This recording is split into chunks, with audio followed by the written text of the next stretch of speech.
Halo saudara, kita berjumpa lagi dalam program Kuasa Kebenaran Channel.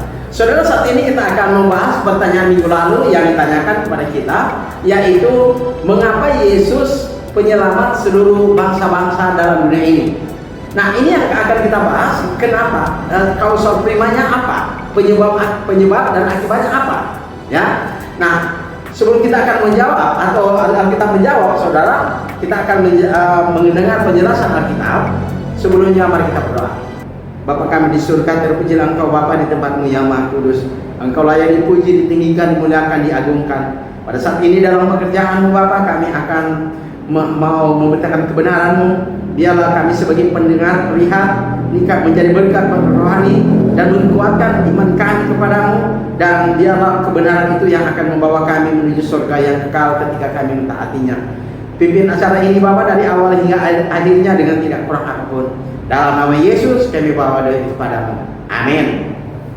Saudaraku yang saya kasih dan kasih Kristus, mari kita membaca firman Tuhan yang terdapat dalam Yohanes 3 ayat ke-16. Tentunya saudara udah nggak asing lagi ya. Mungkin saudara udah hafal ini. Tapi dikatakan dalam Yohanes 3 ayat ke-16 begini saudara. Karena Allah begitu besar mengasihi isi dunia ini sehingga Ia telah mengaruniakan anaknya yang tunggal supaya setiap orang yang percaya kepadanya tidak binasa melainkan boleh hidup yang kekal. Saudaraku, tema pada hari ini yang berhubungan dengan pertanyaan adalah Yesus penyelamat umat manusia. Tujuannya adalah supaya kita mengerti bahwa banyak orang yang sudah mengerti tentang Yesus, percaya Yesus dan tahu Yesus, tapi takut untuk mengabarkannya kepada orang lain. Bahkan kita takut untuk menyampaikan itu kepada orang yang tidak seiman dengan kita. Nah, ini yang saudara melalui pelajaran ini kita akan mendengar bahwa kausal primanya seperti apa, sehingga kita berani untuk menyampaikan kebenaran itu kepada semua umat manusia. Jadi saudara, tujuannya adalah supaya kita yakin, percaya bahwa Yesus betul-betul memang penyelamat. Dan bukan cuma penyelamat orang Kristen, tapi penyelamat isi dunia ini atau seluruh bangsa-bangsa dalam kolam ini. Nah, saudaraku yang saya kasih dalam kasih Kristus, kita akan membahas pertanyaannya, yaitu mengapa Yesus penyelamat seluruh bangsa-bangsa dalam dunia ini. Jawabannya saudara adalah karena Allah merencanakan rencananya yang kedua. Mengapa Allah merencanakan rencana yang kedua? Karena rencana awal pertama saudara Allah rancang itu supaya Adam hidup kekal dalam dunia ini. Nah, bagaimana kita tahu bahwa Adam harus hidup kekal dalam dunia ini? Yaitu Allah menempatkan pohon kehidupan di tengah-tengah taman Eden itu. Dalam Kejadian pasal 3 ayat ke-22, bahwa ketika Adam dan Hawa jatuh ke dalam pelanggaran, maka dalam Kejadian 3 ayat ke-22 Allah sudah tidak lagi mengizinkan Adam dan Hawa untuk makan buah pohon al-hayat itu. Mengapa? Karena mereka telah melanggar, mereka telah makan buah pengetahuan baik dan jahat, dan mereka telah jatuh ke dalam pelanggaran atau dosa itu saudara. Nah, itulah sebabnya dalam Kejadian 3 ayat ke-22 di mana Allah menghentikan Adam dan Hawa makan buah pohon al-hayat atau pohon kehidupan itu, sehingga mengakibatkan Adam dan Hawa harus mati.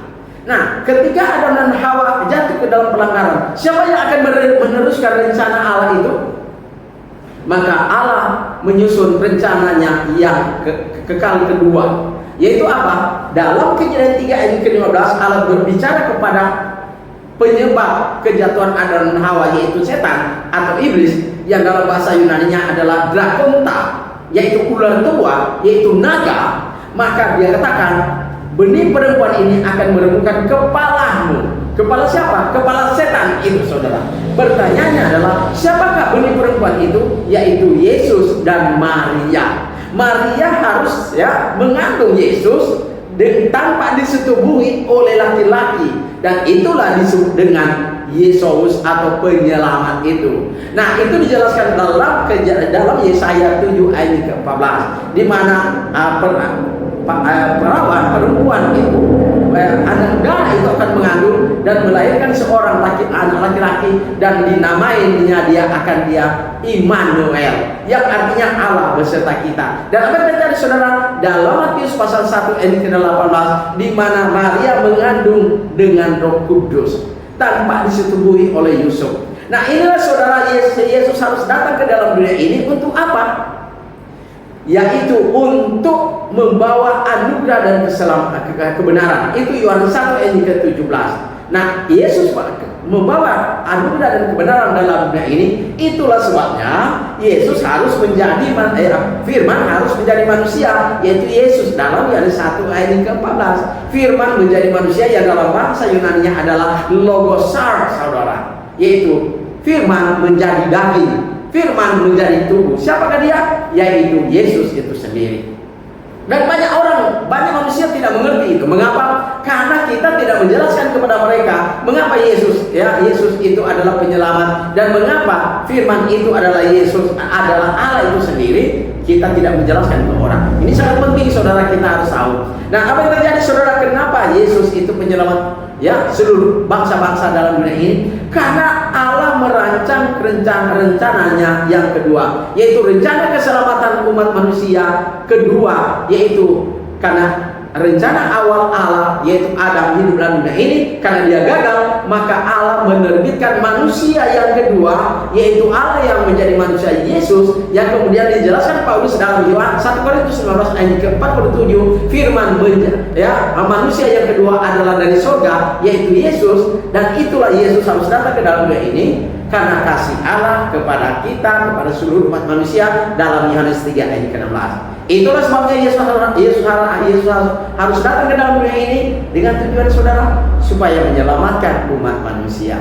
Itulah sebabnya ketika Yesus disalib di atas bukit Golgota, dan ketika dia dibangkitkan oleh Roh Kudus dalam Roma 8 ayat ke-11, bahwa Yesus bangkit dan dia mengalahkan maut itu, dan dia telah menaklukkan maut itu.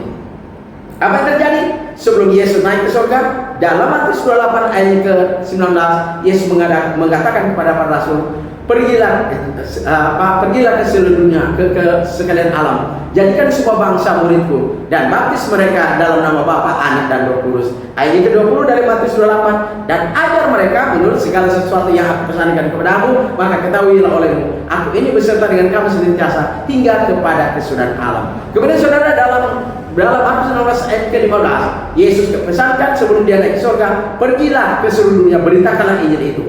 Dan jadi Injil itu adalah alat untuk menyelamatkan seluruh umat manusia atau semua bangsa yang ada di kolonial ini. Yaitu berapa banyak, saudara? Kira-kira 360 negara yang ada di kolonial ini. Yang Yesus katakan, jadikan semua bangsa itu muridku, dan pergi ke seluruhnya, beritakanlah Injil itu. Barang siapa yang percaya dan dibaptiskan akan diselamatkan. Jadi Yesus penyelamat manusia. Mengapa? Karena misi Allah, rencana kekal Allah yang kedua, yaitu agar Yesus datang ke dalam dunia, menggantikan Adam yang jatuh dalam pelanggaran, supaya umat manusia itu memiliki pengharapan kehidupan yang kekal. Karena dalam Roma pasal 5 ayat ke-12 ayat ke-14, bahwa maut berkuasa atas Adam sampai pada zaman Musa. Jadi itulah sebabnya Allah harus merancang memberikan anaknya yang tunggal, yaitu Allah menjadi manusia, supaya manusia dibangkitkan mulai dari Adam sampai Yesus datang pada kali yang kedua. Nah, saudara, dengan demikian, saudara, Yesus penyelamat seluruh bangsa-bangsa dalam dunia ini. Dan itulah ketika Anda mengakui Yesus sebagai anak Allah yang hidup, Anda harus mentaatinya, yaitu dengan baptisan Yesus masuk ke dalam air, supaya Anda menjadi muridnya, dan kita harus mengajarkan Anda sesuai dengan kebenaran pesan Yesus dalam Matius 28 ayat ke-20, dan ajar dia menurut segala sesuatu yang aku pesankan berdasarkan firman Tuhan. Dan kita harus juga memberitakan kepada semua bangsa dalam kolonial ini. Dengan demikian, saudara, itulah mengapa Yesus harus datang ke dalam dunia ini, karena kasih Allah kepada isi dunia ini, agar semua bangsa dalam dunia ini harus diselamatkan. Karena yang kedua, sesuai dengan janji Allah kepada Abraham dalam Kejadian pasal 22 ayat ke-18, dari berimu semua bangsa di kolonial ini akan mendapatkan berkat. Berkat apa? Bukan berkat kekayaan, bukan berkat